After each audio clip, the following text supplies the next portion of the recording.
Incompetent, unfocused, and frankly, an embarrassment to the Anderson name. My father's words echoed through the boardroom as he stood at the head of the table, looking down at me with cold disappointment.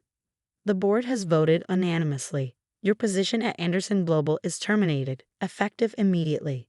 I sat there stunned as security waited to escort me out. Around the table, board members avoided my gaze, except my older brother Thomas, who couldn't hide his smirk. He'd been gunning for my position as head of innovation for years. "Dad," I managed to say, "if you just look at my proposal for." "We're done here, David." He nodded to security. "Please escort my son out of the building." That was 2 years ago. The day I was thrown out of the company my grandfather had founded, the company I'd given everything to since graduating from MIT. Not that my father ever acknowledged my contributions. In his eyes, I was always the dreamer, the one who wanted to waste resources on risky ventures instead of sticking to our traditional manufacturing base. What he never understood was that those risky ventures were the future. While he and Thomas focused on squeezing profits from dying industries, I saw where technology was headed. I had plans to transform Anderson Global from a stagnant manufacturing company into a tech powerhouse.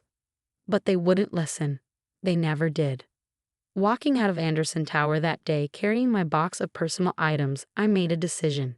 If they wouldn't let me innovate within the company, I'd do it from the outside.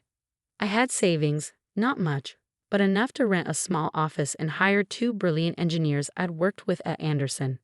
People who believed in my vision. We worked around the clock, developing the technology I tried to propose to the board. The first year was brutal. My father made sure every potential investor in the city knew I was the failed Anderson son. Banks wouldn't touch us. Former business contacts suddenly stopped returning my calls. But we kept working. Sophie Chen, my lead engineer, looked at me one morning over our 5th cup of coffee. "David, this could really work. The prototype is performing better than expected."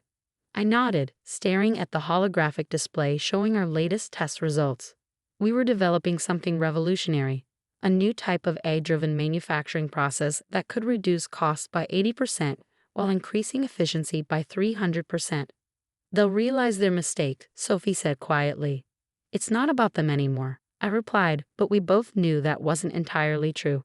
6 months later, we got our first break. A small tech investment firm agreed to hear our pitch. I walked into their office wearing my last good suit, carrying 2 years of work on a thumb drive. 2 hours later, I walked out with $5 million in seed funding. We incorporated as Phoenix Industries, rising from the ashes, as Sophie joked. I made sure my name wasn't anywhere on the public documents. We hired more engineers, rented proper offices, and filed our patents. The technology worked better than we'd ever imagined. Major manufacturers started calling. Our client list grew. Revenue poured in. Then came the headline that changed everything. Anderson Global seeking merger partner amid tech industry pressure. I read the article with a mix of satisfaction and sadness. They were finally realizing what I had tried to tell them years ago. Adapt or die. The manufacturing landscape was changing and Anderson Global was being left behind. My phone rang. It was Sophie. "Have you seen what Global Tech is offering them?" she asked without preamble. I pulled up the financial news. $2 billion. A lifeline for a dying company. "There's something else," Sophie continued. "The merger can't happen without majority shareholder approval." I smiled. What my family had forgotten, or perhaps never bothered to check, was that my grandfather had left me a significant portion of Anderson Global shares in a blind trust. Shares that would vest on my 35th birthday, which was exactly 1 week away. "Should we make our move?" Sophie asked. "Not yet," I replied. "Let's wait until they're desperate." The next few days were a blur of activity. Our legal team prepared documents while I watched Anderson Global's stock price fluctuate wildly as merger rumors spread. Then, 2 days before my birthday, I received an unexpected visitor at Phoenix Industries. "Mr. Anderson," my assistant's voice came through the intercom, "your brother Thomas is here to see you." I straightened my tie and smiled. "Send him in." Thomas burst through the door, his usual corporate polish somewhat frayed around the edges. "So this is where you've been hiding," he sneered, looking around my office. "Nice startup you have here." "What can I do for you, Thomas?" "Cut the act." He threw a folder on my desk. "We know about your shares vesting this week. Dad wants to make a deal. I opened the folder. Inside was an offer to buy my shares at a premium. Generous, I commented. Be reasonable, David. This merger is crucial for the company, for the family. I leaned back in my chair. The family? The same family that threw me out. Called me incompetent? You were going to bankrupt us with your crazy ideas. I pressed a button on my desk, and the wall behind me transformed into a display showing Phoenix Industries' latest performance metrics. Thomas's face went pale. Those numbers can't be real. Oh, they're very real. Remember that manufacturing process I wanted to implement, the one you called a pipe dream? I stood up. Take a good look, brother. This is what incompetence looks like. He staggered back, finally understanding.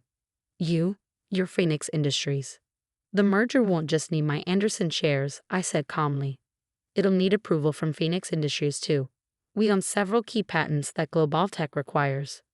Thomas slumped into a chair. Why didn't you tell us? Would you have listened? The silence was answer enough. The board meets tomorrow about the merger, he finally said. Come back, make your case.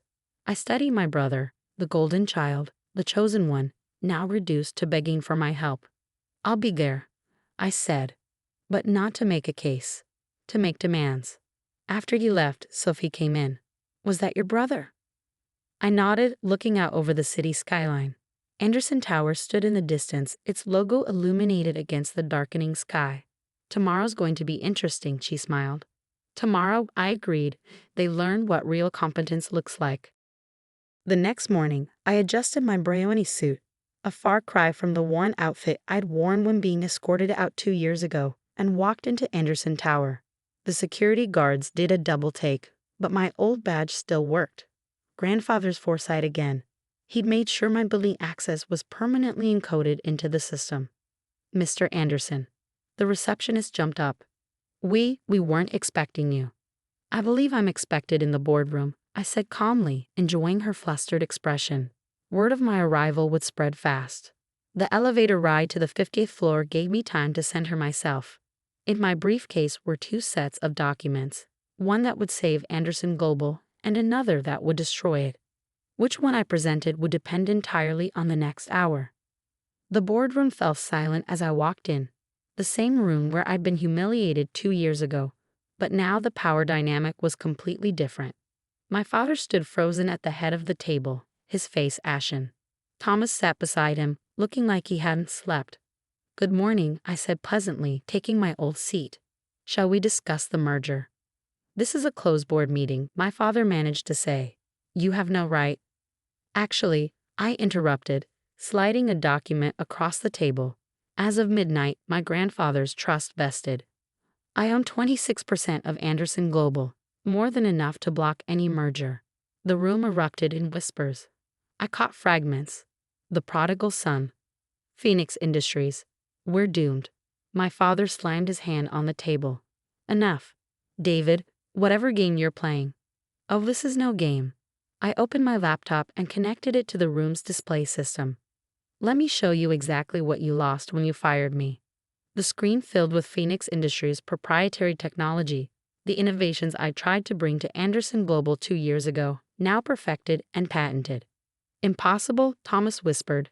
The efficiency rates alone are completely genuine, I confirmed, which is why Phoenix Industries' market cap just hit $10 billion, more than 5 times Anderson Global's current value. The board members were all leaning forward now, their earlier disdain replaced by rapt attention. And here's something interesting. I continued, pulling up another document. Global Tech's merger offer. It's not about expanding their manufacturing base. It's about acquiring these patents. I gestured to the screen. Patents they think you have, but which actually belong to Phoenix Industries. My father sank into his chair. For the first time in my life, I saw him look defeated. What do you want? He asked quietly. I closed my laptop. Originally, recognition, respect, the chance to innovate. I stood up, buttoning my jacket. But now I want what you never gave me, the opportunity to lead. You can't take over the company, Thomas protested. The board would never. The board, interrupted Gerald Matthews, our longest-serving member, would be very interested in hearing Mr. Anderson's proposal. He looked at me with new respect. particularly given the alternative. I pulled out the first set of documents. Option 1. Phoenix Industries acquires Anderson Global. Current management is replaced. The company is restructured under my leadership, with full access to our technology and patent portfolio. And option 2, my father asked, though his tone suggested he already knew. I blocked the merger. Global Tech walks away. Without access to next-generation manufacturing processes, Anderson Global becomes obsolete within 5 years. I shrugged. Your choice. The next 2 hours were intense. Numbers were crunched. Lawyers were called. Documents were scrutinized. Through it all, I sat quietly, watching my father's face as he realized just how badly he had underestimated me. Finally, Gerald spoke for the board. We vote to accept the acquisition offer. My father stood up, his movements stiff. I suppose I should clear out my office. Actually, I said, I have a different proposal. Everyone looked at me in surprise. Instead of forcing you out, I want you to stay on as chairman emeritus. Advisory role only, but you keep your office, your title, your dignity. I turned to Thomas. And you can remain as COO, reporting to me. If you can accept that arrangement. Why? Thomas asked.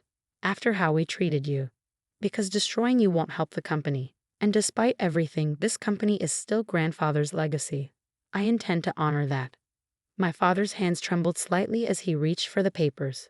You're a better man than I was. I know, I said simply.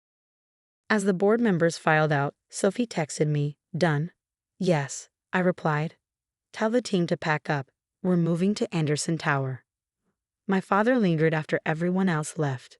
David, I was wrong. About everything. Yes, you were. Can we start over? I thought about all the nights I'd worked alone in that tiny office, driven by a mixture of spite and determination.